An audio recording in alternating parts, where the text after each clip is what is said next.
질문의 요점이 요즘은 수행을 할 때 그냥 단순히 마음의 알아차림만 계속 하는데서 끝나지 않고 항상 뭔가 조사를 하는 것이 자연스러워졌어요. 조사라고 하는 것이 뭔가 우리가 사띠가 자연스럽게 되어질 때, 이어질 때, 내가 이제 수행해야지라고 애를 쓰거나 따로 노력하지 않아도 마음이 그냥 알아서 수행을 할 때, 그럴 때 이제 더 이상 사띠는 우리한테 중요하지 않아요. 왜냐하면 그냥 지금 마음이 알아서 하고 있기 때문에 그냥 내버려 둬도 돼요. 그때 우리가 수행하는 마음이 그때 더 관심을 둬야 되는 부분이 뭐냐면, 그럼 이 자연스러운 사띠를 기반으로 해서 통찰지가 어떻게 하면 일어날 수 있는가 이 부분이고, 거기에 관련된 것이 바로 조사예요. 그러니까 조사라고 하는 거는 뭔가 마음에서 일어나는 모든 현상들을 충분히 지켜보고 그러한 정보들을 기반으로 해서 바탕으로 해서 우리가 이제 이 법에 대해서 원인과 결과라고 하는 이 법의 근본적인 성질을 포함해서 그 각각의 법에 또 그 개개의 성질들, 대상은 대상의 성질이 있을 것이고 마음은 마음의 성질이 있을 것이고, 이러한 것들에 대해서 이제 깊이 있게 이해하기 위해서 뭔가 이제 좀 더 그 질문을 한다거나 이렇게 또 좀 더 숙고하면서 마음을 개발시키는 과정을 얘기를 하는 것이거든요. 그래서 기본적으로 예를 들면 이런 거예요. 제가 이제 그 예를 많이 들어요. 우리가 똑같은 카메라로 똑같은 장소에서 사진을 찍는데 나오는 이렇게 사진을 나중에 이 사진을 딱 인화해서 보면은 어떤 사람의 사진은 거의 작품이에요. 근데 어떤 사람은 뭐 앞에 아무것도 아닌 거죠. 근데 그걸 그냥 찍어놓은 건데 전혀 아름답지가 않은 거죠, 그죠? 그게 사람들마다 이게 이 사진을 찍을 때 어떤 구도가 아름답고 어떻게 지금 어떤 각도로 무엇을 배경으로 사진을 찍으면 더 좋은 그림이 나오겠다라고 하는 것에 대한 이해가 다 다르잖아요. 그런 것들에 대한 뭔가 예술적인 감각이라든지 이런 구도를 바라보고 이런 것들이 좀 더 신미함이 있는 사람들이 찍은 사진이 훨씬 아름답게 작품처럼 보이겠죠. 그리고 그 요리도 마찬가지인 거죠. 똑같은 재료로 똑같은 장소에서 요리를 하는데 어떤 사람은 정말 맛있는 음식이 나오는가, 뭐 어떤 사람은 자기만 먹을 수가 있어요. 다른 사람 먹기 힘든 음식이 나오는 거예요. 그러니까 요리를 잘하는 사람이 있고 요리를 못하는 사람인데, 대체로 요리를 못하는 사람들 보면 기본적으로 관심이 없어요. 요리하는 것 자체를 별로 안 좋아합니다. 먹고 살아야 되니까 하기는 하는데 이게 정말 이렇게 하는 과정이 즐겁고 막 이런 마음이 별로 없는 거예요. 그냥 대충 해서 먹으면 되지 이런 마음으로 하게 되고, 요리하는 거 좋아하고 맛있게 하는 사람들은 항상 거기에 관심이 있는 거죠. 그래서 본인 요리를 잘하는데도 불구하고 우리 가끔씩 이제 수행하시는 분들 이제 보살님들 얘기 들어보면 뭐 이렇게 이것저것 요리 사이트들, 요리 유튜브를 본다는 거예요. 그래서 제가 아니 보살님 요리 이렇게 잘하시는데 왜 찾아보시니까 그래도 그렇게 보면 더 맛있게 음식을 할 수 있다는 거죠. 관심이 있으니까 자꾸 그런 것들을 찾아보게 되고, 또 이미 자기가 더 많은 정보를 가지고 있으니까 그런 것들을 들음으로 해서 더 복합적으로 더 좋은 음식을 만들고 더 좋은 사진을 찍을 수가 있는 거예요. 근데 관심이 없으면은 발전이 없거든요. 그러니까 수행도 그런 거죠.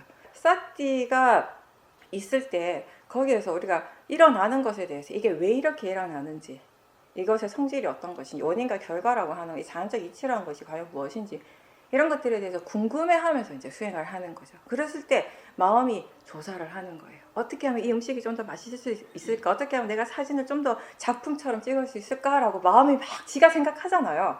같은 거예요. 수행에서도 그런 마음들이 일어나는 거예요. 그게 이제 조사하는 역할이거든요. 조사의 역할인 거죠. 그렇게 함으로 해서 이제 지혜가 생기고 그 지혜가 더 깊어지는 거예요.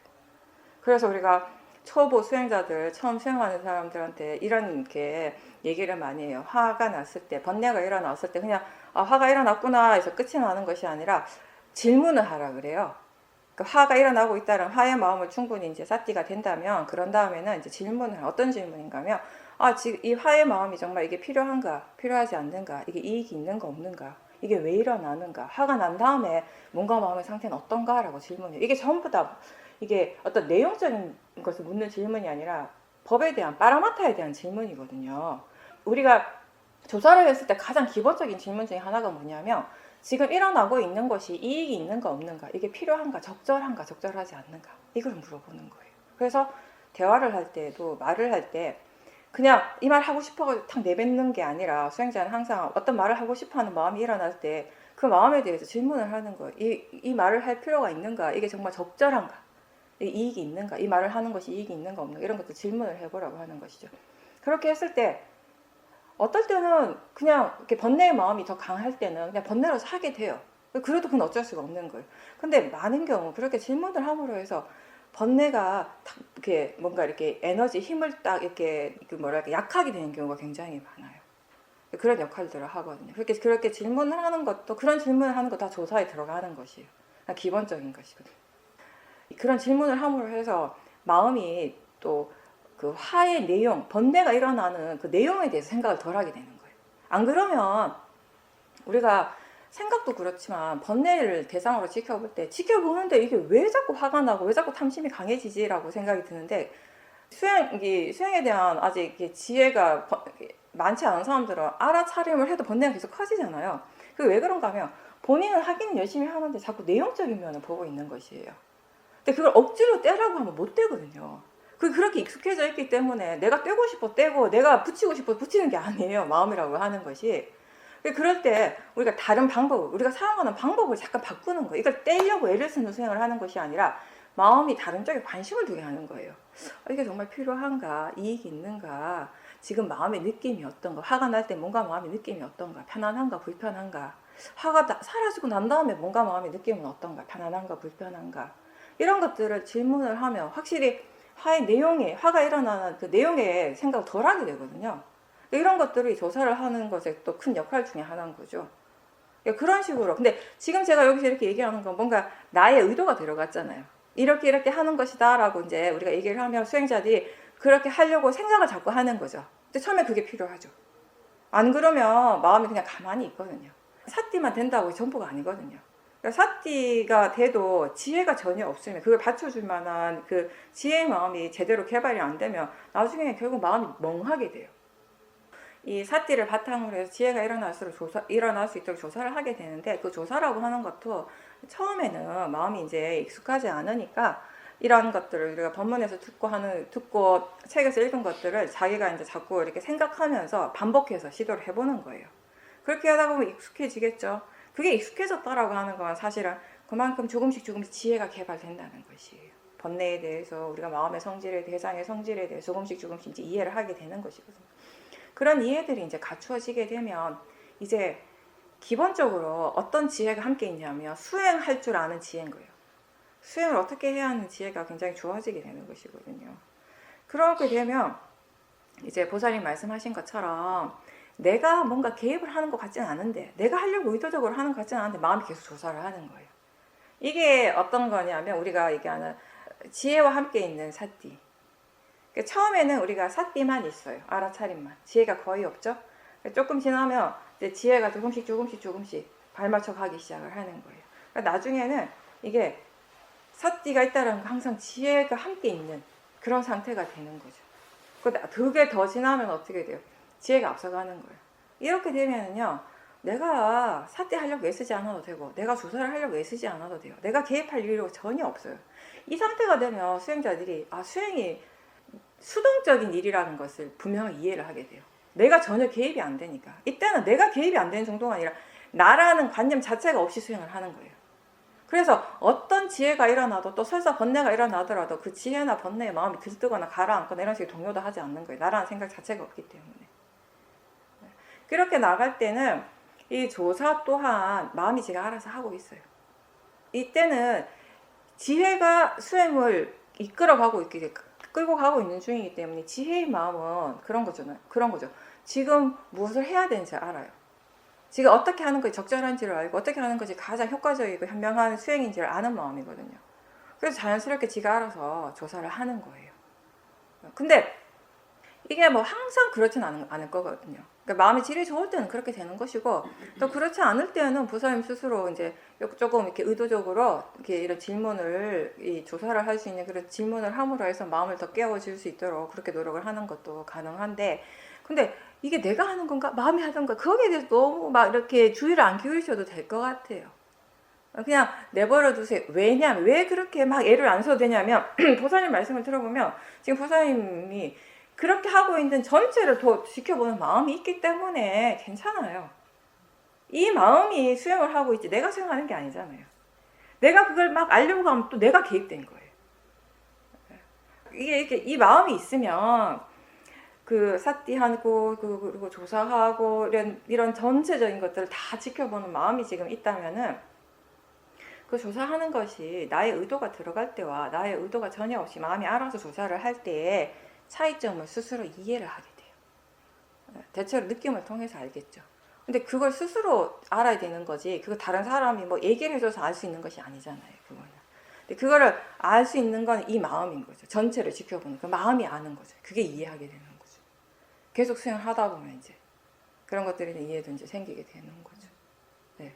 그렇게 하시면 돼요. 그러니까 크게 막 이게 내가 개입했나 안 했나 뭐 그거 그렇게 중요하진 않아요. 네. 어차피 지금은 마음이 알아서 하고 있으니까 개입해야 되면 개입하겠죠. 개입됐다고 해서 무조건 잘못된 건 아니에요. 왜냐하면 개입해야 될 때는 개입해요. 우리가 사띠 안 하고 가만히 있으면 뭐가 되나요? 사띠 하려고 내가 자꾸 노력을 해야죠. 그죠? 사띠는 되는데 지혜가 전혀 없으면 사띠만 계속 한다고 안 되거든요. 또 지혜가 개발할 수 있도록 그렇게 수행을 하는 그런 식의 마음이 좀 이렇게 방향을 갈 수 있도록 내가 좀 개입을 하잖아요.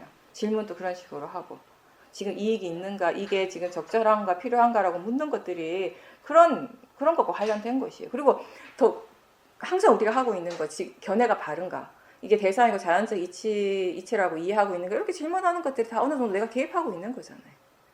근데 그게 필요하니까 그렇게 하는 거잖아요. 그렇게 하는 것 자체가 잘못된 건 아니잖아요. 근데 필요하지 않는데 내가 자꾸 개입하는 것에 대해서 우리가 문제시하는 거죠.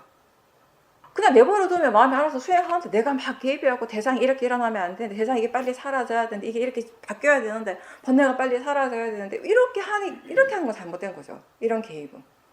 수행을 바르게 하기 위해서 우리가 그 알고 있는 바른 정보를 일깨워 주는 거, 그거는 상관없어요. 네, 그렇게 하는 것들.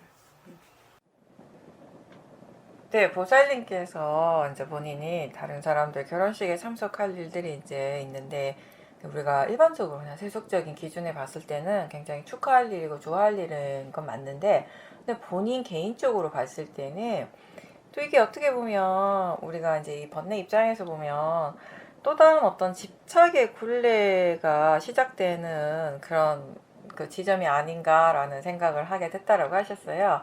그러면서 그래서 스님들이 결혼식에는 잘 참석을 하지 않는 건가라고 궁금하다고 말씀하셨습니다. 결혼식에 대한 거는 저 별로 생각 안 해봤는데, 사실 이게 결혼식이라고 하는 거는 스님들하고 그 행사 자체가 크게 서로 매치가 잘 안 되잖아요. 우리가 결혼이라고 하는 이 일과 또 저는 그런 마음이 있어요. 이 결혼은 누구나 다 좋은 마음으로 축하해 주잖아요. 대부분 그게 행복한 일이라고 생각하고, 물론 보살님처럼 보살님이 생각할 때 아이고 결혼하니까 이런저런 또 거기에서부터 일하는 번뇌들을 생각하면 이게 꼭 좋은 일인가라고 생각할 수 있지만, 그건 결혼만 그런 거 아니에요. 세상 모든 바깥에서 일어나는 모든 일들이 다 그렇죠, 사실은. 그럼 학교 들어가요. 초등학교 1학년 입학인데 아이고 좋겠다, 행복하겠다, 이게 아니잖아요. 우린 아니까 아이고 이제 고생 시작이네. 지는 모르지만 우린 알거든요. 세상 모든 일이 다 그래요. 직장에 취직하고 싶어가지고 1년, 2년, 3년 열심히 막 노력해. 오로지 취직만 하면 모든 게 다 될 것 같고 정말 세상을 다 얻은 것 같을 그런 느낌이 들 것 같은데, 막상 취직이 되면 그때부터 또 다른 괴로움이 시작을 할 거란 말이죠. 세상 일이 다 그렇거든요. 결혼만 그런 것이 아니라. 그런 관점에서 보면 다 마찬가지예요. 모든 것이.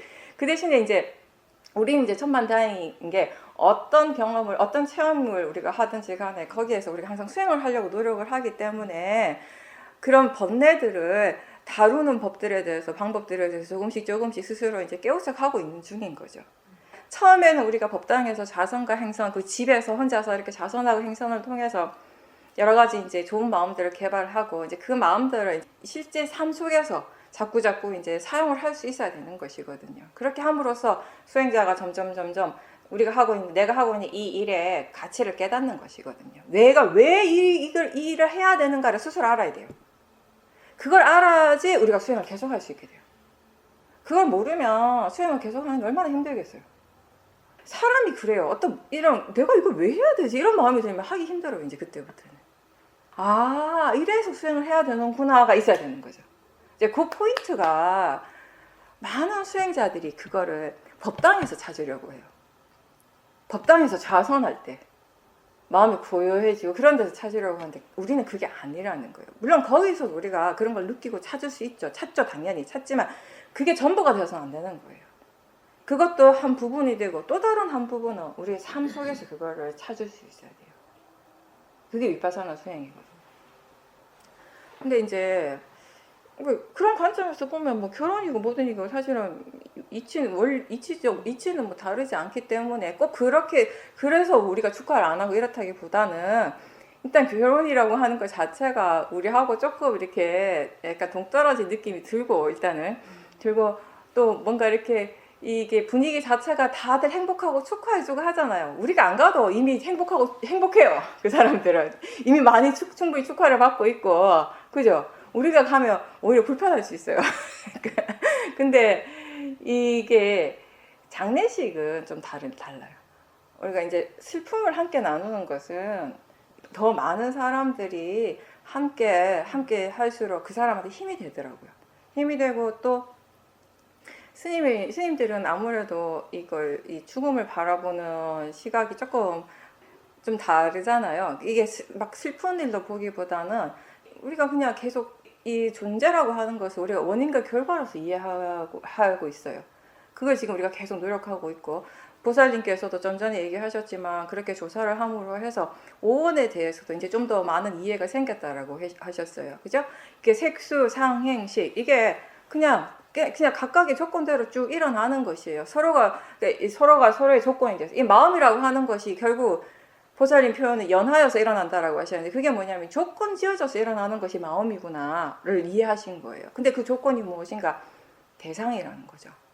그러니까 대상과 마음이 이렇게 조건 지어서 일어나는구나. 이걸 이해하니까 그 이해를 바탕으로 오온도 그렇게 일어나고 있구나. 서로가 서로를 연해서 조건으로 해서 일어나는구나. 우리가 연기라고 표현을 할 때 제가 여러 번 설명했지만 뭔가 이렇게 하나를 이렇게 이걸로 인해서 이게 일어나고 또 이걸로 인해서 이게 일어나고 이런 식으로 연기를 표현을 하니까 사람들은 이걸 자꾸 어떤 시간적인 개념으로 이렇게 생각을 할 수가 있어요. 근데 그건 절대 시간적인 개념이 아니에요. 동시다발적으로 일어나요. 다만 그 관계를 얘기를 하는 거예요. 연기라고 하는 건. 서로 조건 지어서 그렇게 일어나는 그 관계를 얘기를 하는 것이에요. 시간적으로 이렇게 하나가 일어나서 그 다음에 이 말을 얘기를 하는 것이 아니라. 그런 것들을 이제 이해를 하신 거예요. 서로 이제 조건 지어져서 일어난다라고 하는 것들. 그래서 이게 곧 우리가 알고 있는 나라고 하는 그 존재가 바로 이것이구나. 이 오온이 이렇게 조건 지어서 일어나고 사라지고 하는 것이 전부구나. 이해를 하신 거잖아요. 그런 것들을 이해했을 때 확실히 그런 이해는 우리가 삶을 바라보는 태도도 뭔가 이렇게 예전과는 다르지만 죽음을 바라보는 그런 자세도 굉장히 달라지게 돼요. 이 죽음이라고 하는 것이 무조건 슬프고 뭐 괴롭고 힘든 안타까운 일이 아니라 당연한 과정이라는 거예요. 그러니까 우리는 매 순간 죽거든요. 무슨 말인가 하면 오온의 관점에서 매 순간 살고 매 순간 죽어요. 마음의 관점, 빠라마타 법의 관점에서 본다면 우리는 매 순간 살고 매 순간 죽는 걸 계속 반복하고 있어요. 그 대신 사람들이 보통 생각하는 죽음이 굉장히 거시적인 것인 거죠. 근데 우리는 그 거시적인 것보다는 그 안에 그 매 순간순간 미세하게 일어나고 있는 그 법을 보는 거죠. 그렇게 봤을 때 일반적인 사람들이 생각하는 그 죽음도 사실은 거기 안에 포함이 되는 것이잖아요. 그러니까 그렇게 우리가 원인과 결과에 대한 이해가 더 많이 깊어지게 되면은 죽음이라고 하는 것이 예전처럼 너무 막 슬프고 그리고 너무 뭐랄까 두려움이라기보다는 뭔가 이렇게 좀 더 내가 열심히 수행을 하고 이런 이 자연적 이치라고 하는 것에 대한 이해가 좀 더 생기면 이 죽음 또한 뭔가 이렇게 좀 받아들일 수 있겠다라고 하는 그런 생각들이 좀 뭐랄까 그런 느낌들이 들기 시작을 하거든요. 그런 이제 어떤 그 법에 대한 그 이해랄까 그런 부분들을 우리가 이제 누군가의 죽음 앞에서 장례식이 있을 때 우리가 이제 함께 나눌 수 있다면은 도움이 되는 거잖아요. 그러니까 49제도 지내고 이렇게 돌아가시고 나면은 가서 이제 그 장례식장에 가서 기도를 하는데 절에 오래 다니신 분들은 알겠지만 뭐 영가전에라든지 그때 하는 연불들이 대부분이 뭐냐 하면요, 그 영가 돌아가신 분에게 이 세상의 모든 집착을 내려놓으라는 말이에요. 이게 다 이렇게 무상한 거니까, 항상한 거 없고 다 무상하니까 모든 것이 다 인연 따라 일어나고 인연 따라 사라지는 것이니까 그 어떤 것도 붙잡지 마시라고, 그냥 이대로 그 집착을 내려놓으면은 편안하게 할 수 있다. 그러니까 또 새로운 인연을 만나는 것이다. 그런 얘기를 끊임없이 해주는 거예요. 사람들마다 자신의 역할이란 것이 있잖아요. 한 사람이 모든 걸 다 할 수는 없는 거예요. 그냥 우리 입장에 우리는 그렇게 보는 거죠. 뭔가 누군가 태어나고 뭐 이렇게 결혼을 하고 일반적인 관점에서 볼 때 행복하고 좋은 일보다는 누군가 아프고 돌아가실 때 그런 일을 겪을 때 우리가 할 수 있는 일이 있다고 생각하는 거죠. 조금이라도 그 사람에게 도움이 될 수 있다라고 생각하기 때문에 거기에 더 집중을 하는 거예요. 누군가 돌아가셨을 때 그 돌아가신 분뿐만 아니라 옆에 있는 식구들은 가까운 사람들에게도 우리가 그 슬픔을 조금 이렇게 다른 쪽으로 환원시킬 수 있도록 부처님의 말씀에 대해서 계속 일깨워주고 그렇게 하면 그냥 무조건 슬프기만 한 게 아니라 불자라면은 또 다시 부처님 말씀을 그때 또 생각을 하게 돼요. 근데 제가 여러 사람들을 만나보고 장례식도 가보고 했지만 그런 얘기를 참 많이 들어요. 그러니까 부모님이 돌아가셨구나 아니면은 뭐 이렇게 배우자나 좀 가까운 사람 친구나 돌아가셨을 때 본인이 그런 이제 부처님 말씀 그때 너무 슬프지만 그래도 옆에서 부처님 말씀을 듣고 그런 것들을 생각할 수 있는 기회가 되면 그 슬픔이 많이 가라앉았다라는 것이에요.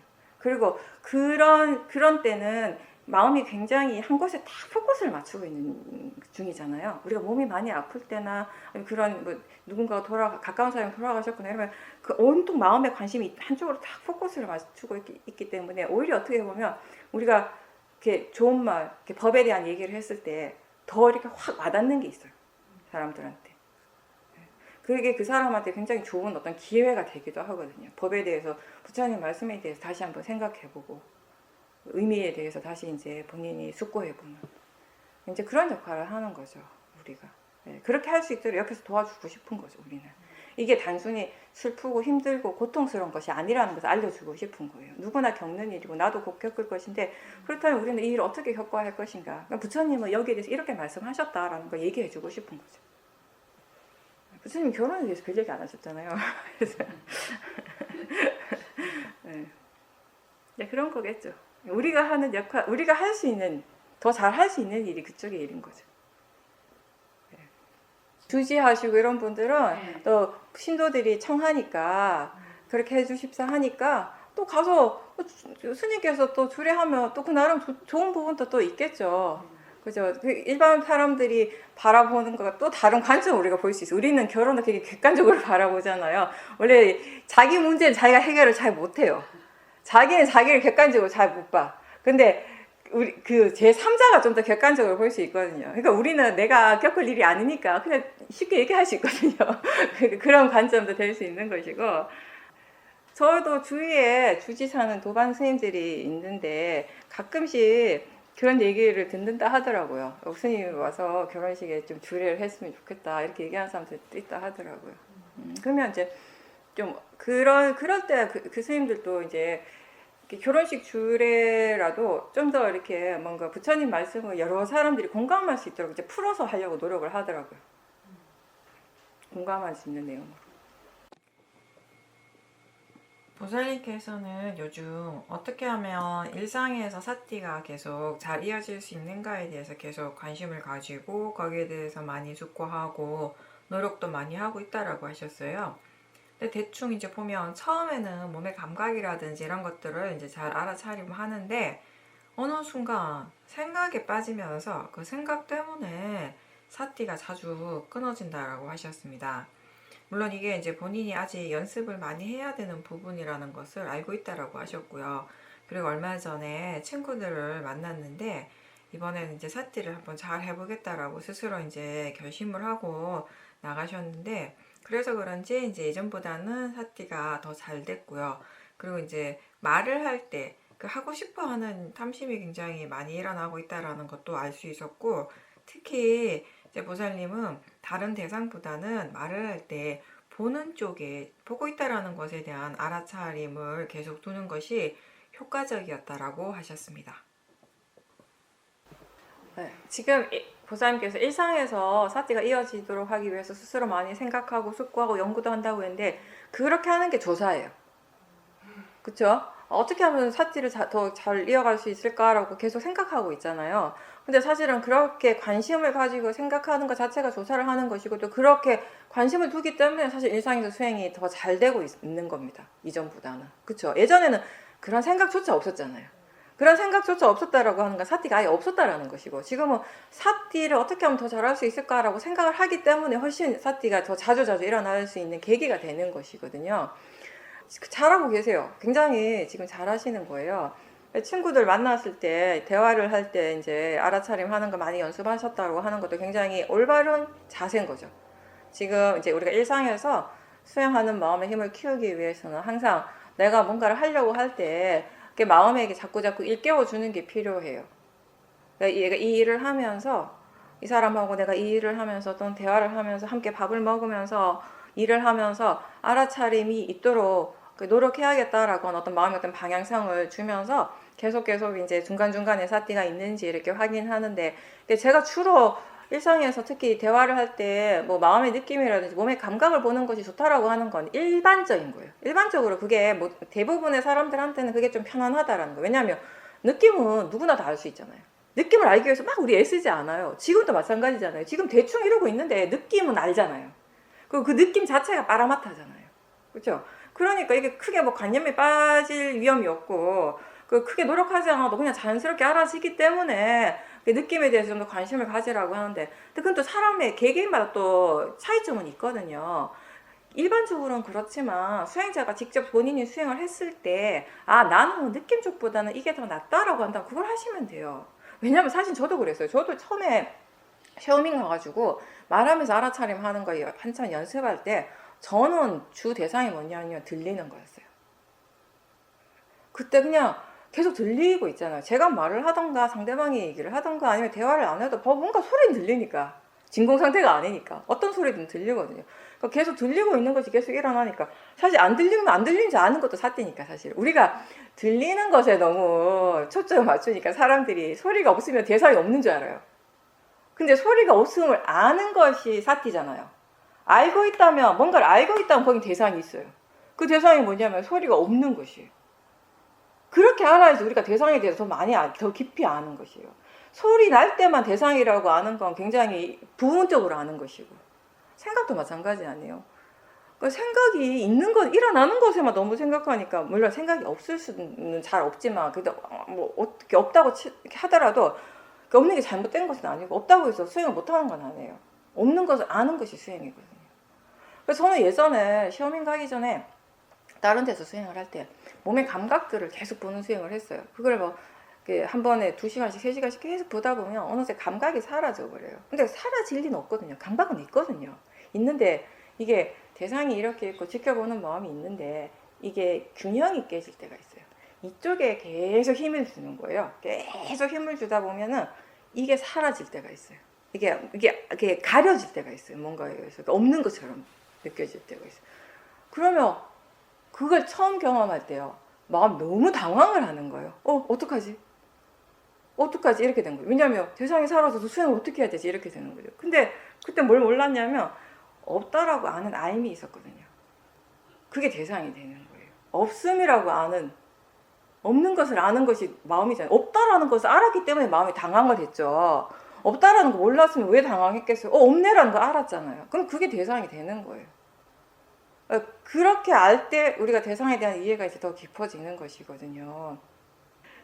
저 같은 경우는 소리가 항상 있으니까 그 소리를 대상으로 하는 게 말을 할 때는 좋더라고요.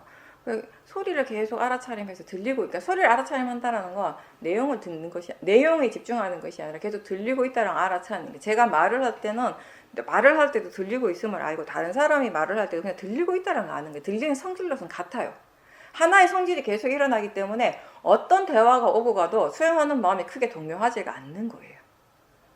그렇게 계속 마음이 차분하게 사띠를 계속 하다 보면 이렇게 사띠가 개발이 되면서 이제는 들리는 것에만 집중하지 않고 이제 그걸 통해서 보이는 것도 알고 느낌도 아는, 이런 사띠들이 자연스럽게 되어지는 것이에요. 그리고 저는 또 왜 그때 그렇게 더 수행을 했냐면은 내 말을 다시 한번 들으면서 수행을 하니까 일상에서 실수를 덜 하더라고요. 제가 자꾸 다른 사람한테 뭔가 얘기할 일이 많잖아요. 그러니까 그럴 때 내 말을 다시 들음으로 해서 뭔가 다시 한번 확인을 하게 되는 거예요. 점검을 하게 되는 효과도 있더라고요. 그래서 저는 더 그렇게 했던 것 같아요. 그리고 다른 사람이 내 말에 나하고 같이 대화를 할 때 내 말에 대해서 이런저런 반응을 하는 것에 대해서 내가 또 반응을 하거든요. 마음이. 그런 것들이 또 바로바로 대상이 되는 것이죠. 그래서 보살님께서 보이는 것을 대상으로 하는 거 괜찮습니다. 꼭 그게 보이는 것이 근데 너무 상대방의 얼굴을 보게 되면 상대방이 민망할 수 있잖아요. 왜 이렇게 나는 수행하는데 본인 상대는 모르니까. 그러니까 그게 꼭 보이는 것이 상대방의 얼굴만 봐야 되는 건 아니잖아요. 뭐 이렇게 다른 공간들을 바라보는 것도 가능한 거죠. 그러니까 너무 상대방이 너무 이렇게 좀 의식하지 않을 정도로 그런 정도로만 하면서 뭐 알아차리면 한다면 전혀 상관이 없죠. 그렇게 해서 이제 거기에만 마음이 머물지 말고 그걸 통해서 이제 보이는 거, 들리는 거, 생각하고 이런 것들에 대해서도 계속 더 점점 마음의 대상들을 확대시키는 연습을 하시는 거예요. 거기서 시작을 해요. 그렇게 하시면 아무 문제가 없어요. 저희가 수행에 대해서 얘기할 때 방법적인 얘기를 방법에 대한 수행하는 방법에 대해서 얘기할 때 그것만 하라는 건 아니에요. 그게 그냥 가장 일반적이다라는 걸 얘기를 해주는 거고 그걸 뭐 그런 식으로 개발해도 상관없지만 본인은 그거 말고 이게 더 낫다라고 생각하면 또 그렇게 하시면 돼요. 누구나 다 각자의 방법대로 수행을 하면 되니까. 그리고 또 보사님이 이제 말씀하신 게 일상에서 이제 사태를 계속 이어가려고 많이 노력을 하는데 그게 깨지는 경우가 대부분이 생각이 일어날 때 그게 왜 사티가 왜 깨지는가 하면 생각하는 마음 자체가 문제는 아니에요.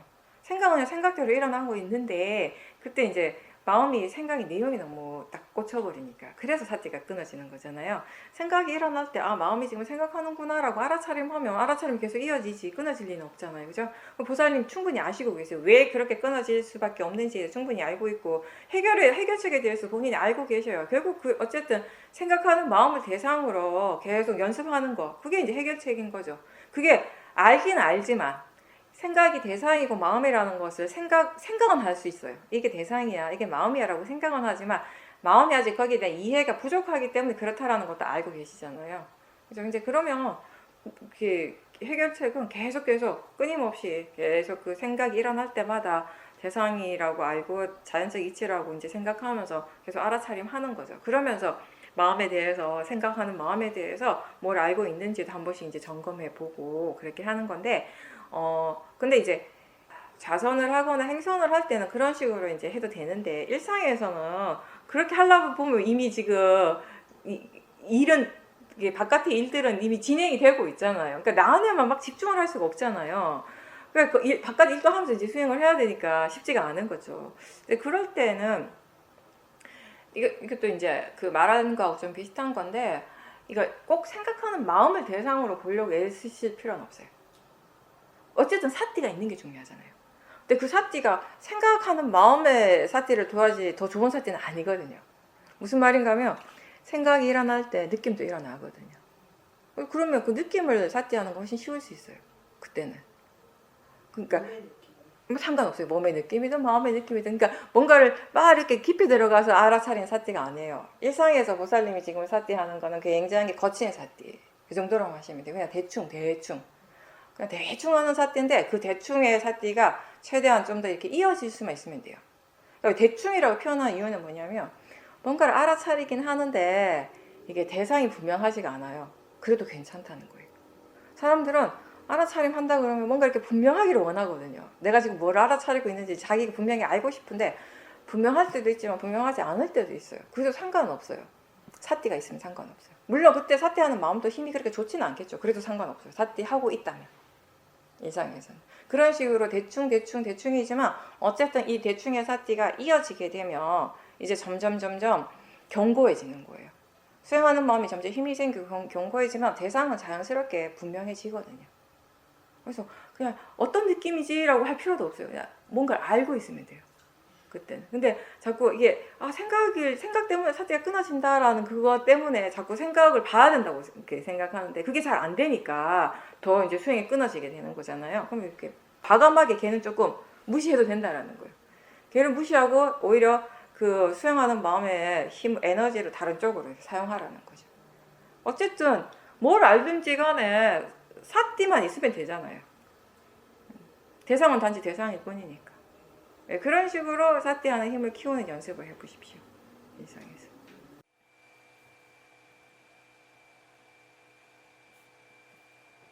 요즘 수행에 대한 탐심을 많이 본다라고 하셨습니다. 수행이 자선이든 뭐 행선이든 내가 원하는 대로 되지 않아도 괜찮다, 그래도 된다라는 그런 어떤 여지를 두게 되니까 수행의 결과에 대해서 마음이 굉장히 너그러워졌고, 그러니까 수행하는 것 자체가 예전보다 더 재미있어졌다라고 하셨습니다. 이렇게 로바를 대상으로 보는 것이 또 이익이 있다라는 것을 다시 이제 깨닫게 되었고, 수행과 삶이 이렇게 항상 함께 같이 가는 것이다 라고 하는 이런 이해도 요즘은 함께 있다라고 하셨습니다. 네. 보살님께서는 그동안 수행에 대한 탐심이 많았었는데 지금은 그런 탐심들을 이제 대상으로 보고 있다라는 것이고, 그걸 그렇게 보니까 어떤 결과가 일어나더라도 그 자체로서 이제 인정하고 받아들이는 게 쉽게 되는 거죠. 그러니까 그만큼 이제 수행하는 마음이 편안해지고 그런 이익들을 이제 체험을 하게 되고 체험하고 있다라는 그런 말씀이신 거죠. 그러니까 이게 대부분 수행자들이 항상 조심해야 되는 거예요. 제가 그 얘기 많이 했죠. 수행을 처음 하는 사람이나 수행을 많이 해서 오래 하고 수행에 대해 이해가 많은 사람이나 다 같이 공통적으로 조심해야 되는 건 한 가지가 뭐냐면 수행 자체에 대한 탐심이에요. 그렇죠. 우리가 수행을 정말 잘 하게 되고 이제 이거 마음에 대한 이해가 생겨가지고 어떤 분들은 예전에 막 옷에 대한 집착이 되게 많았는데 그런 것들이 이제 많이 없어지고, 어떤 사람들은 뭐 자식에 대한 집착이 되게 강했는데 그런 것도 많이 약해지고 막 그런 것들을 스스로 느껴요. 근데 여전히 이제 강하게 남아 있는 게 뭐냐면 수행 자체에 대한 이제 탐심인 거죠. 그러니까 그런 수행에 대한 탐심이 어떤 식으로 우리에게 발현이 되는가 하면, 이게 내가 이만큼 수행했으니까 이게 이런 결과가 나타났으면 좋겠다, 아니면 이런 결과가 나타나야 된다라는 생각이 자꾸 하게 돼. 은연중에 그런 생각 하죠. 그죠? 근데 그게 이제 바르지 않는 생각인 거예요. 그게 이제 탐심에서 일어나는 생각이거든요. 그러니까 마음이라고 하는 건 그게 일어나야 하기 때문에 일어나는 것이지, 내가 원해서 일어날 수 있는 마음은 아무것도 없어요. 그런 마음은 하나도 없습니다. 지금 그 마음이 그렇게 조건 지어지고 그게 지금 일어나야 되기 때문에 일어나는 것이에요. 그리고 그렇기 때문에 우리는 지금 어떤 마음이 일어나더라도, 지금 마음의 상태가 어떤 것이라 하더라도 그걸 인정하고 받아들이라는 것이에요. 내가 어떻게 할 수 없는 것이잖아요. 그죠? 내가 일으킬 수도 없고 내가 사라지게 할 수도 없고 내가 바꿀 수도 없는 것이 마음이에요. 지가 지금 그렇게 일어나야 되기 때문에 일어나는 것이라면 우리는 그걸 자체를, 일어나는 그 자체를 인정하고 받아들이는 것 말고는 할 수 있는 게 없어요. 내가 거기에 대해서 아무것도 할 수 없는데 자꾸 거부하고 그걸 어떻게 하려고 한다면은 그건 쓸데없는 일을 하는 것이거든요. 정말 쓸데없는 일이거든요. 근데 지금 일어나는 마음의 상태를 인정하지 못하고 거부한다라고 하는 거, 거기엔 항상 그 밑에 뭐가 있냐면 뭔가 내가 원하는 게 따로 있다라는 거잖아요. 그렇죠? 내가 원하는 것이 따로 없는데 지금 일어나는 것을 거부할 필요가 있겠어요? 그걸 막 외면할 이유가 있겠습니까? 싫어할 이유가 있겠어요? 뭔가를 싫어하고 외면하고 내가 자꾸 피하려고 한다라고 하는 거, 그건 말고 내가 다른 걸 원한다라는 말이기도 해요. 그게 수행에 대한 탐심이라는 거예요. 그 마음이. 이제 그 마음을 자꾸 보라는 거죠. 그렇게 했을 때 이제 그 마음을 우리가 많이 보고 수행에 대한 탐심도 이제 약해지게 되면, 이제 사라지게 되면 어떠한 대상이나 어떠한 마음에 대해서도 우리가 수행을 할 수 있게 되는 것이에요. 그러니까 수행이 잘 안 되는 건 대상 때문이 아니에요. 우리 마음에서 일어나는 탐심과 진심, 그리고 어리석음 때문인 거지. 이제 그런 것들을 이해를 해야 되는데 그걸 어떻게 이해하겠어요? 결국 그 본인의 마음에서 수시로 일어나고 있는 그 탐진치를 대상으로 보고 그 탐진치에 대해서 이해를 해야지 알 수 있는 것이에요. 그러지 않으면 우리가 잘 몰라요. 사람들이 그러는 거, 처음에 우리가 이래서 지금 마음에서 지금 그런 번뇌가 있기 때문에 수행이 힘들다라고 얘기하면 어떤 사람들은 나는 그런 번뇌 없는데 그렇게 얘기하시는 분도 있거든요. 근데 그게 이제 아직 그 마음을, 그 번뇌를 못 보기 때문에 그런 것이에요. 근데 보이지 않으면 못 봐요. 아무리 그게 일어나고 있어도요, 수행하는 마음에 그걸 볼 만한 힘이 없으면, 조건이 갖춰지지 않으면 못 보는 거예요. 그게 자연적 이치예요. 못 본다고 해서 그 사람 탓할 수가 없어요. 그건 그 사람 탓이 아니거든요. 그러니까 마음의 조건이 그런 것이죠. 그럼 지금 볼 수 없는 것을 볼 수 있으려면 사티 힘을 키워야 되는 거죠. 사티 사마디 지혜 힘을 키워야 되는 거죠. 우리가 사마디 힘이 좋아지면은 미세한 것들이 자연스럽게 보여지거든요. 거기에는 이제 사티와 지혜도 당연히 함께 있는 것이죠. 그런 식으로 이제 수행을 계속 수행이 계속 발전되어 나가는 것이겠죠.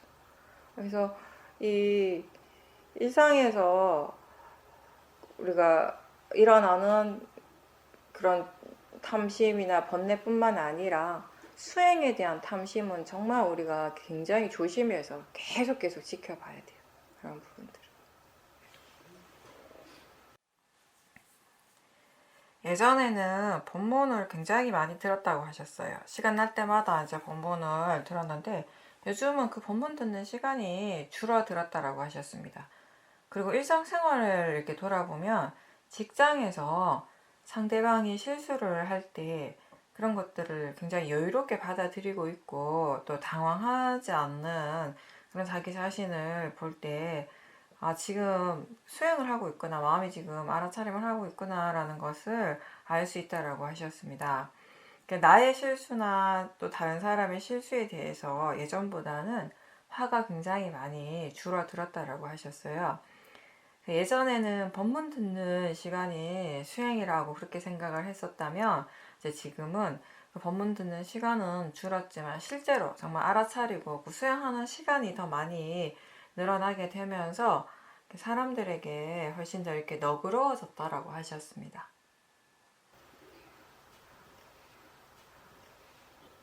네, 목사님 지금 말씀은 예전에는 법문을 많이 들었는데 지금은 예전보다 법문 듣는 시간은 확실히 많이 줄어들었고, 근데 그렇지만 일상생활에서 이렇게 자신을 지켜보면, 이렇게 바라보면 전체적으로 이제 일어나는 것들을 봤을 때 그 다른 사람의 실수라든지 어떤 이렇게 문제가 일어났을, 직장에서나 이렇게 문제가 일어났을 때 그것에 대해서 예전보다 대응하는 마음이 굉장히 부드러워졌다는 거잖아요. 관대해졌고 부드러워졌다는 걸 많이 느끼고, 그런 것들을 통해서 아, 내가 일상에서 이렇게 예전처럼 법문을 많이 듣지는 않지만 사띠의 그런 힘이, 수행하는 힘은 더 좋아졌구나라고 그렇게 이제 느껴진다라고 말씀하신 겁니다. 그건 올바른 방향이에요. 제가 진짜 얘기 많이 했습니다. 법문을 계속 들을 필요는 없다고.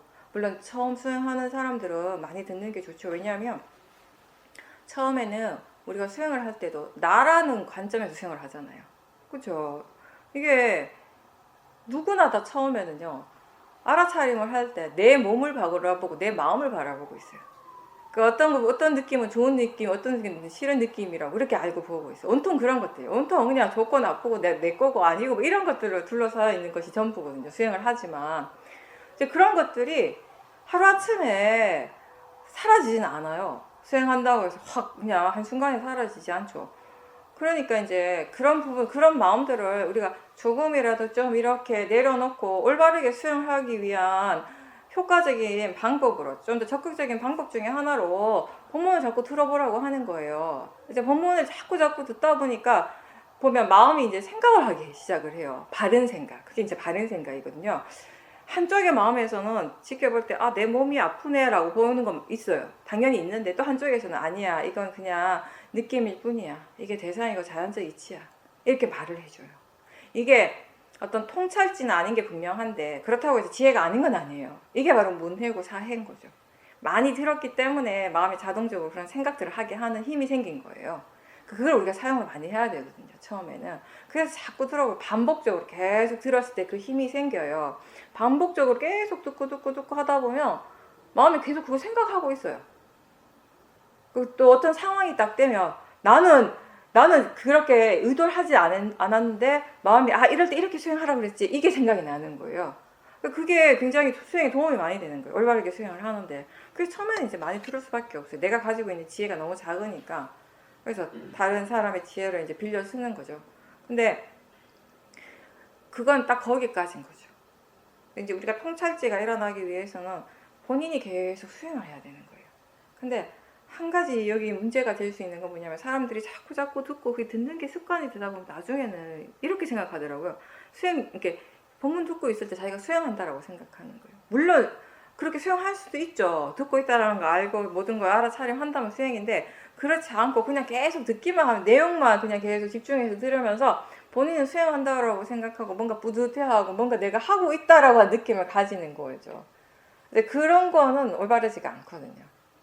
그래서 본인이 수행하는 것에 대한 충분한 정보를 이제 가지게 되면, 그 다음에는 많이 듣는 것이 아니라 이제 듣는 건 줄여야 돼요. 그 대신에 실제로 수행하는 시간을 더 많이 늘려야 되는 거예요. 근데 그거를 이제 마음이 이제 스스로 알아서 하는 거죠. 다 알잖아요, 안 들어도. 그럼 이제 진짜 중요한 건 뭐냐면, 그렇게 바른 생각들을 실제 삶 속에 적용을 시키는 건데, 그건 진짜 연습이 많이 필요하거든요. 실전은. 우리가 체육도 운동할 때요. 운전하는 것도 그렇고, 운동하는 것도 그렇고, 뭐, 만약에 요가를 하든지, 뭐, 자전거를 타든지, 이런 쪽으로 막 배워요. 아, 요거는, 요 동작은 요렇게 하고, 뭐, 자전거를 탈 때는 요런 식으로 하고, 막 배워준다고 해서 자전거의 대가가 되지는 않거든요. 갑자기 막 이상한, 막 엄청 어려운 요가 동작이 바로 나오지는 않아요. 듣는 거 듣는 거고, 그 상식적으로 아는 건 아는 거예요. 거기까지인 거죠. 진짜 내가 막 요가의 어려운 동작들을 해낼 수 있으려면, 자전거를 정말 잘 타서 막 선수가 되려면 엄청난 연습의 시간이 필요한 거예요. 그게 막 하루 이틀이 아니라 1년, 2년이 아니라 막 그게 수년의 시간이 필요한 거예요. 그러니까 수행도 마찬가지인 거거든요. 그런 과정이에요. 그래서 단순히 내가 막 열심히 이론적으로 다 안다고 해서 마스터해서 외웠다고 해서 수행을 잘할 수 있는 건 아니라는 것이에요. 이제 그거를 부처님께서 이제 일상에서 스스로 이제 깨닫는 거죠. 깨달으신 거죠. 그거 굉장히 좋은 거죠. 그러면 그런 이제 깨달음이 생기면 예전보다 더 일상에서 알아차림 힘이 좋아지겠죠. 그게 중요하다는 걸 아니까. 그렇죠? 그렇게 우리가 일상에서 알아차림이 있고, 그리고 지혜가 함께 있으니까, 바른 견해도 있고 하니까, 다른 사람이 뭔가 실수를 하고 잘못을 했을 때에도 예전처럼 즉각적으로 화로서 반응하지 않는 거예요. 뭔가 이렇게 받아들일 수 있게 되는 것이죠. 그리고 이제 우리가 항상 그런 얘기를 하죠.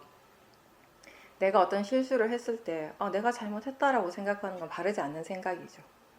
마음이, 모하의 마음이 그랬구나. 그때 탐심의 마음이 또는 진심의 마음이 그렇게 생각했고 그렇게 행동했구나. 그렇게 행동하는 원인이 됐구나. 이렇게 알 때 우리가 바르게 아는 것이거든요. 그렇게 할 때 자기 자신에 대한 화가 안 나요. 내가 잘못했다라고 하는 그런 생각들을 안 하게 돼요. 왜냐하면 내가 잘못했고 막 후회하고 죄책감을 가지는 것 자체가 또 다른 번뇌라는 걸 아셔야 돼요. 뭔가 잘못을 했을 때 잘못했다라고 아는 건 분명히 필요하죠. 후회하고 어느 정도의 자책을 하는 것도 필요한 부분이 있긴 있어요. 그래야지 같은 실수를 반복하지 않을 수 있지만, 그걸 계속 반복해, 계속 후회하고 계속 자책하는 건 정말 어리석은 일이잖아요. 왜 그렇게 했는지를, 왜 그렇게 할 수밖에 없었는지, 어떤 마음이 그렇게 했는지 우리가 알고, 그래서 같은 실수를 반복하지 않도록 하는 것이 중요하지. 그죠? 그게 자기 자신뿐만 아니라 다른 사람에게도 그런 식으로 이제 이렇게 되어져야 되는 것이거든요. 학생들이 뭔가 잘못을 했을 때 그 아이의 잘못이라고 보는 게 아니라, 지금은 예전엔 그렇게 봤겠지만, 그러니까 그 사람에 대한 미움이 생겼잖아요. 도사가 일어나죠. 아유, 제가 또 저랬네. 이렇게 하면 또 화가 더 나게 되잖아요. 근데 이제는 누구가 잘못했구나가 아니라, 그 화의 마음이 그랬구나. 어리석음이 또 그렇게 행동했구나. 저렇게 말을 하게 하는구나. 라고 하는 그런 이제 지혜가 있으니까 마음이 부드러워지는 거예요. 관대해지는 거예요. 뭐든지 받아들일 수 있는 그런 여유로움이 생기는 거죠. 지혜는 굉장히 여유롭거든요. 뭐든지 이렇게 받아들이면서 오는 여유가 있는 것이에요. 모든 것을 가진 자의 여유인 거죠.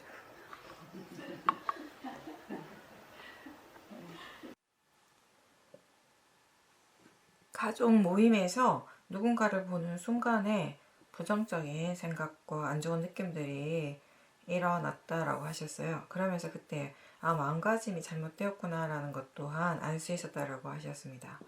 마음은 지금 일어나고 있는 그 마음인데, 그게 이제 과거로부터 있었던 여러 가지 일들의 그 영향을 받아서 지금의 마음이, 그 느낌이, 생각이 이렇게 일어나는구나라고 알게 됐다라고 하셨어요.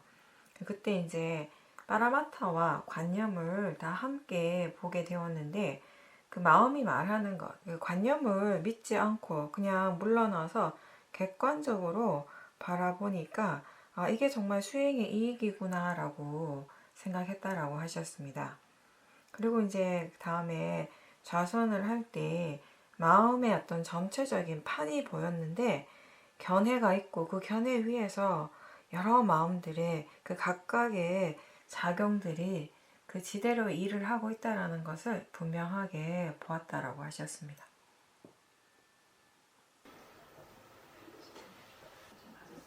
네, 그러니까 오랜만에 이제 그 가족, 친척들이 이렇게 모였을 때 그냥 특별한 일이 일어난 건 없었어요. 그냥 아무 일도 없었는데 마음이 계속 뭔가 반응을 한 거죠. 보는 순간에 어떤 안 좋은 느낌이 일어나고 뭐 그러면서 이제 여러 가지 생각들이 막 이제 일어나는데 예전 같았으면 그때 일어나는 그런 생각들을 다 믿었을 텐데 지금은 이제 수행을 하니까 그런 마음들을 그런 생각들을 대상으로 보니까 바로바로 반응을 하지 않는 거죠. 그러면서 그러니까 뭔가 이게 이미 마음에서 이렇게 짜여진 판이 있다라는 거, 고정된 이미 짜놓은 운동장이 있어요. 그 운동장 위에서 여러 가지 마음들이 막 놀고 있는 거예요. 그래서 그 운동장이 어떤 지혜의 그라운드가 아니라 이렇게 지금까지 번뇌의 그라운드였던 거죠. 그러다 보니까 그래서 그 안에서 놀면서 마음들이 이렇게 일어나는 마음들이 더 이렇게 더 큰 탐심이 일어나고 더 큰 진심이 일어나고 그런 것들을 많이 경험을 했는데 이제 지금은 결국 그 짜여진 판이 바르지 않는 생각을 믿고 그 밑에서는 바르지 않은 견해들이 일어나고 있었다라는 것을 이제 분명하게 지켜보고 알고 이해를 하게 되니까 이제 거기에서 일어난 어떠한 생각도 믿지 않는다라는 것이요. 생각을 믿지 않으니까 이제 더 이상 번뇌는 안 일어나는 거죠. 그죠? 누구를 오랜만에 봤는데 그냥 봤을 뿐인데 우리의 마음의 느낌이 확 일어나요. 어떤 게 좋은 느낌이 일어나기도 하고 안 좋은 느낌이 일어나는데 좋은 느낌이 일어날 땐 거기 탐심이 함께 있을 겁니다. 안 좋은 느낌이 일어날 땐 거기에 도사, 화의 마음이 함께 있어요. 근데 그 상대는 아무 말도 안 했어요, 지금. 어떤 행동도 하지 않아요. 그냥 서로 그냥 마주쳤을 뿐인데, 그러니까 이 번뇌라고 하는 건요, 저 바깥에서 아무것도 안 일어나도 지가 혼자서 다 알아서 해요.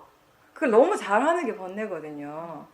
근데 그 뿌리가 어디에서부터 시작을 하는가? 그 밑바탕이, 그 짜여진 그 판은 무엇을 기반으로 해서 일어날 수 있는가 하면 견해의 부분인 거죠. 바르지 않는 견해들. 거기에서부터 바르지 않는 생각이 일어나고, 일어날 수는 있어요. 바르지 않은 생각, 일어날 수는 있어요. 생각은 내가 아니니까. 일어날 수 있는데, 진짜 이제 사람들은 생각이 문제다라고 생각할 수 있는데, 그건 아니에요. 근데 일어나는 것일 뿐이에요, 생각은. 진짜 문제가 되는 거는 그 생각을 믿는 마음이죠. 그걸 진짜라고 믿어버려요. 저 사람이 그런 사람이야. 제가 나쁜 사람이지. 라고 그 생각을 믿는 그 마음이 어떤 마음인가? 바로 어리석음인 거죠. 항상 번뇌가 문제가 되지, 생각하는 마음은 문제가 안 돼요. 보는 마음도 문제가 안 됩니다. 듣는 마음도 문제는 없어요. 그냥 들을 뿐이고, 볼 뿐이고, 생각할 뿐이지. 볼 때, 들을 때, 느낄 때, 생각할 때 그 밑에 어떤 마음이 깔려 있는가. 거기에 탐진치, 번뇌가 있으니까 괴로운 거예요. 고통스러운 거죠. 그걸 모르니까 보는 것 때문에 힘든 줄 알아요. 듣는 것 때문에 힘든지, 소리 때문에 내가 힘든 줄 알고, 저 사람 때문에 내가 힘든 줄 아는 거죠. 그 잘못된 판단인 거죠. 잘못된 이해인 거죠. 그런 이해들이 계속 축적돼 왔어요, 지금까지. 완전 잘못 알고 있었는데 본인은 그게 맞다라고 생각하는 거죠. 떳떳해요, 본인은. 모르니까. 그래서 무식하면 용감하다고. 모르니까. 뭘 잘못하는지 모르니까 난 잘하고 있는데라고 생각하는 거예요. 다 저 사람이 나는 이렇게 했는데 내가 너를 위해서 이렇게 잘하고 있는데 네가 나한테 그럴 수 있어. 이런 마음들이 아무렇지도 않게 일어나는 거예요. 상대가 원하지도 않는데 본인의 탐심으로 본인이 집착으로 해놓고는 내가 너를 위해서 이렇게 했는데 그러면 상대가 얼마나 황당한 일이에요, 그것도. 그런 것들에 대해서 모하의 마음은 너무 떳떳한 거예요. 뭐가 잘못된지 모르니까 부끄러운지 모르는 거예요. 그래서 모든 어리석은 막 모든 불선업의 마음에는 그런 게 있어요. 양심 없고 부끄러움 없음이 바탕이 돼 있어요. 뭐가 잘못된지 모르니까 부끄러운지도 모르는 거죠. 네. 이제 알고 나면 이제 좀 조금 부끄러워지죠. 아, 내가 그랬구나. 근데 그때 그 부끄러운 이유가 그렇게 한 게 나라고 생각이 아직 나니까. 근데 나중에는 이제 내가 아니라 그것도 마음이었다는 걸 알고 나면 받아들이게 돼요. 그리고 더 이상 이제 지나간 것에 대해서 후회하느라고 내 마음이 또 고통스러워하지는 않는 거예요. 그때 그런 마음이었다라고 인정하고 받아들이고 대신에 지금의 마음은 어떤가에 대해서 더 우리가 유의해서 관심을 가지려고 하죠. 좀 더 똑같은 일을 하더라도 과거에 그 일을 할 때보다 지금의 마음은 탐심 없이 진심 없이 어리석음 없이 할 수 있도록 노력하게 되는 것이에요. 그게 원인과 결과예요. 내가 잘못한 게 아닌데라고 생각하기 때문에 모든 걸 내 마음대로 그냥 해도 된다 이게 아니라는 것이죠. 내가 아니라 그 대신에 원인과 결과라는 것을 이해하게 되는 것이고 사실 원인과 결과를 이해하게 되면 더더욱 우리가 불선한 마음으로 뭔가 말을 하고 행동하는 걸 더 하기가 힘들어져요. 왜냐하면 이게 어떤 결과가 올지 알 수가 없으니까. 경전에도 그런 말씀이 나오는데요. 내가 100원어치의 잘못을 했다고 해서 다음에 100원어치의 과보를 받는 게 아니에요. 100원어치 잘못을 했지만 500원, 1000원의 과보를 받을 수 있고 10원의 과보를 받을 수도 있어요. 왜냐하면 이것 또한 이게 마음이라고 하는 건 자연적 이치로서 일어나는 거예요. 그러니까 이게 계속 이렇게 지금 현재 일어나는 마음은 그 바로 직전의 마음의 영향을 받았지만 또 그 이전의 마음의 영향도 함께 있는 거예요. 모든 그 마음의 뭐랄까 히스토리, 역사가 다 농축되어 있는 것이에요. 어떤 의미인지 아시겠죠? 그러니까 어떤 사람은 500원어치 잘못을 했지만 그 사람은 그래도 계속 좋은 마음들 개발하는 노력을 많이 해왔어요. 그런 사람은 나중에 100원어치의 과보를 받을 수 있어요. 근데 계속 안 좋은 마음을 더 많이 일으키고 그런 식의 마음의 방향을 가지고 살아온 사람이라면 지금은 내가 지금 당장 한 건 500원치의 잘못이지만 그 과보가 나중에 1000원이 될 수도 있고 10,000원이 될 수도 있는 것이에요. 억과 업의 과보는 그런 것이에요. 눈에는 눈, 이해는 이해하고 조금 다른 거죠. 이게 자연적 이치라고 하는 거. 부처님 경전에서 그렇게 설명하시거든요. 그 소금 한 스푼을 푹 떠가지고 요만한 찻잔에 물에다가 소금을 타면 국물 짜서 못 마시잖아요. 근데 큰 호수에다가 그 소금을 타면 아무 그 영향을 안 받아요. 마셔도 돼요. 그런 것 같다고, 업과 업의 과보가. 우리가 평소에 계속 이렇게 좋은 마음, 선업의 마음을 계속 일으키려고 노력했을 때 그거의 과보는 따로 어디 가지 않아요. 결국 우리 몸과 마음을 통해서 우리가 경험을 하게 되는 것이라는 겁니다. 네, 그래서 일상생활에서 일어나는 그런 마음들을 계속 지켜보고 처음에는 이제 단순히 지금 이런 마음이 일어나는구나에 대한 그런 알아차림이라면 이제 나중에는 점점 뭐랄까 이게 단순히 그냥 지금 이런 것이 일어나고 있다는 알아차림에서 끝나는 것이 아니라 이 마음이 무엇을 조건으로 해서 일어나는가를 보는 것이에요. 그 견해가 어떤가 이런 걸 함께 보게 되는 거죠. 그랬을 때 우리가 원인과 결과를 이해하는데 훨씬 이제 도움이 되는 것이에요. 그 생각을 보는 것도 마찬가지예요. 지금은 생각을 대상으로 보는 것 자체가 어려우니까 그게 불가능한데 그냥 알아차림하는 것이 전부예요. 그거라도 하면 다행인데 나중에 이제 그게 잘 되면 그 다음에 우리가 뭘 봐야 되는가 하면 이 생각의 밑에 있는 마음이 뭔가 그러니까 내용만 딱 보면 이게 같은 내용처럼 보여요. 근데 내가 저 사람 도와줘야지 라고 그냥 한 생각이 일어났을 때 그 생각이 탐심의 생각일 수도 있고 지혜의 생각일 수도 있는 거예요. 그렇다면 우리한테 중요한 건 뭐냐면 그 생각이 어떤 마음으로 일어나는가를 함께 봐야 된다는 것이죠. 그러면 그 원인, 그 조건을 우리가 같이 보게 되면 나중에 어떤 결과가 일어나도 그 결과를 우리는 받아들이게 돼요. 원인을 아니까. 원인을 모르면 그걸 받아들이기 힘들 때가 있어요.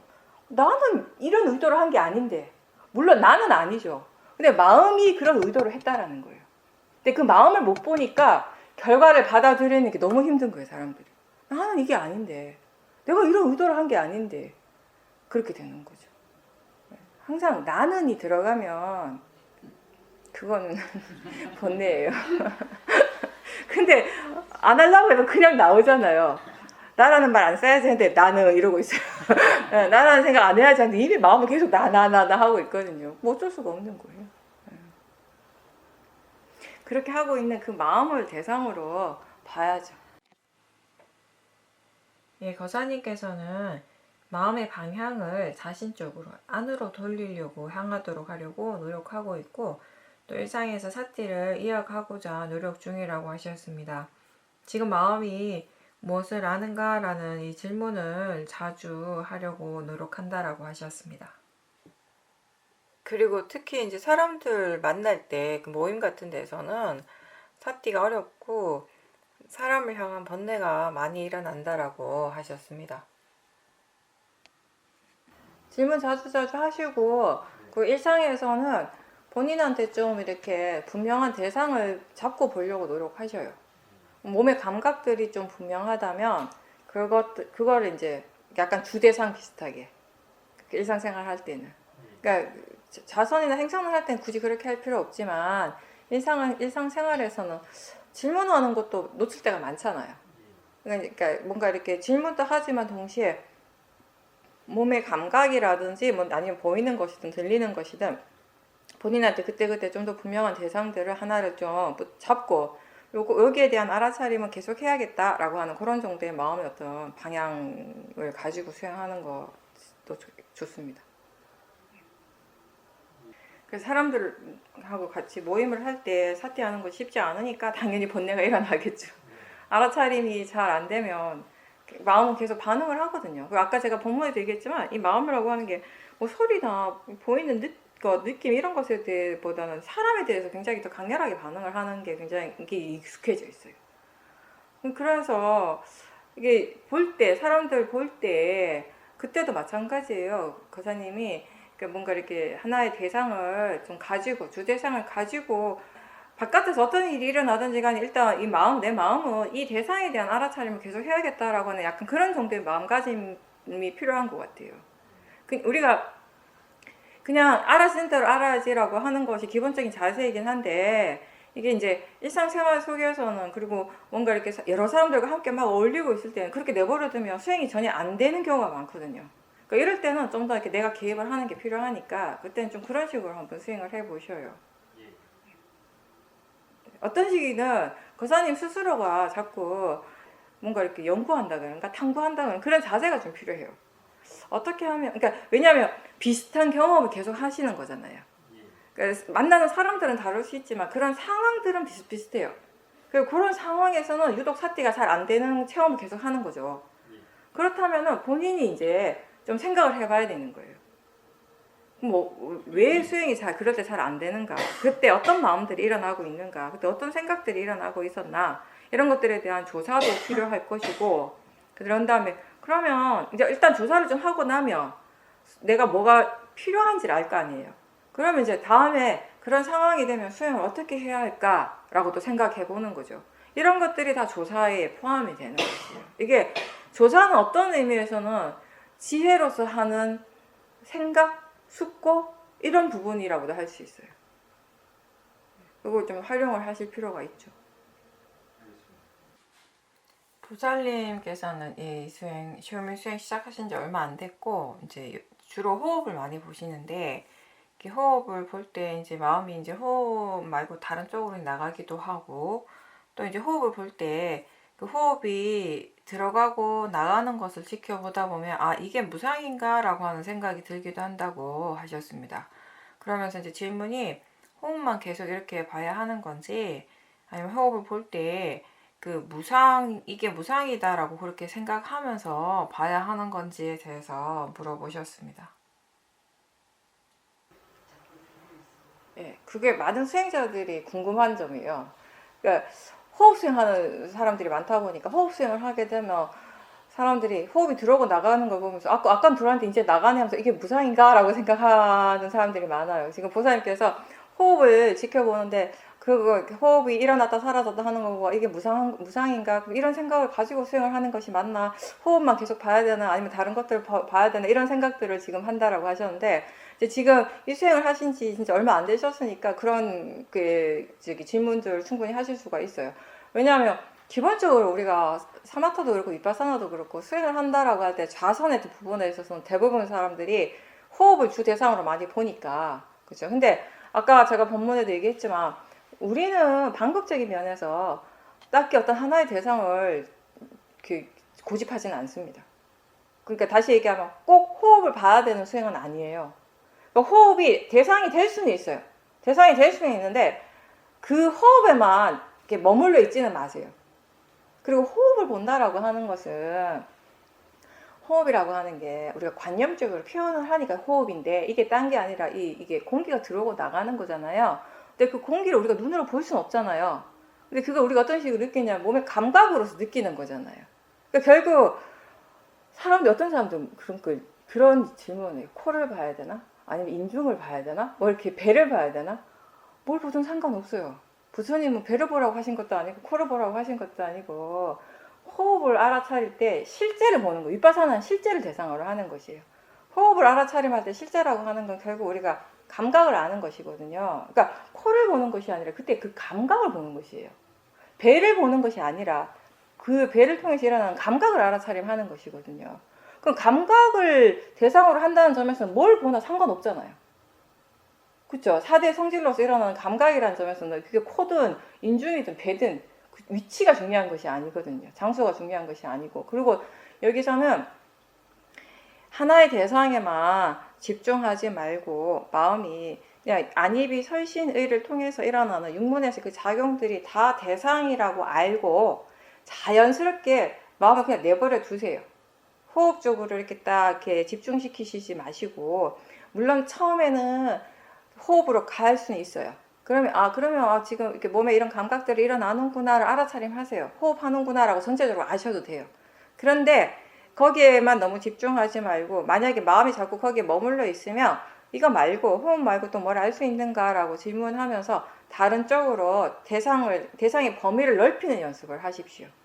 그렇게 해야지 이게 결국 우리가 이 윗바사나 수행을 통해서 지혜를 개발한다라고 하는데, 그 지혜의 궁극적인 것은 어디냐면 무상고 무아를 이해하는 것이에요. 근데 그 무상고 무아는 생각이 아니라 통찰지, 이해하는 것이잖아요. 그러니까 지금은 아직 그런 이해가 없는 상태예요. 그죠? 그러니까 그렇다면은 이게 무상인가라고 사실 생각하실 필요도 전혀 없어요. 그냥 지금은 보살님께서 몸과 마음에서 무엇이 일어나든지 간에 그게 대상이고 자연적 이치라고 하는 그런 바른 견해를 가지고서 계속 알아차림을 유지하는 것이 가장 중요합니다. 지금 상황에서는. 그래서 그게 꼭 호흡이어야 될 필요는 없는 거죠. 호흡이면 호흡을 알아차림하고, 호흡 보다가 바깥에 소리 나면 또 소리 알아차림 하시잖아요. 아, 지금 들리는구나. 그러니까 이 육문에서 일어나는 실제를 알아차린다라고 하는 거, 지금 차 소리네, 사람들 목소리네가 아니라 아, 지금 들리고 있구나라고 아는 것이에요. 지금 듣고 있구나를 아는 것이에요. 우리가 눈을 통해서 일어나는 실제 하는 현상들은 뭔가가 보인다라는 것과 본다라고 하는 작용이잖아요. 그게 뭐 사람이든 자동차든 나무든 하늘이든 보이는 성질은 하나예요. 보는 성질로서는 같은 거예요. 그래서 하늘이냐 지금 보이는 게 사람이냐가 중요한 게 아니에요. 보고 있고 지금 보이고 있다라고 아는 그 알아차림이 바로 파라마타를 대상으로 하는 수행이거든요. 그러니까 그 연습을 계속 하시는 거예요. 물론 처음에는 우리가 이 파라마타와 관념에 대한 이해가 없기 때문에 마음은 바로 뭘 알든지 간에 바로 관념으로 훅 가요. 사람이 지나가네 라고 마음이 말을 할 거예요. 바깥에서 볼 때. 그러면 그렇게 생각함으로 해서 이제 뭘 알 수 있냐면 지금 이렇게 보이는구나 를 알 수 있는 거예요. 지금 개가 짖네 라고 마음이 얘기하죠. 그건 관념이잖아요. 그러면서 지금 이렇게 들리고 있구나 라고 사티하는 거죠.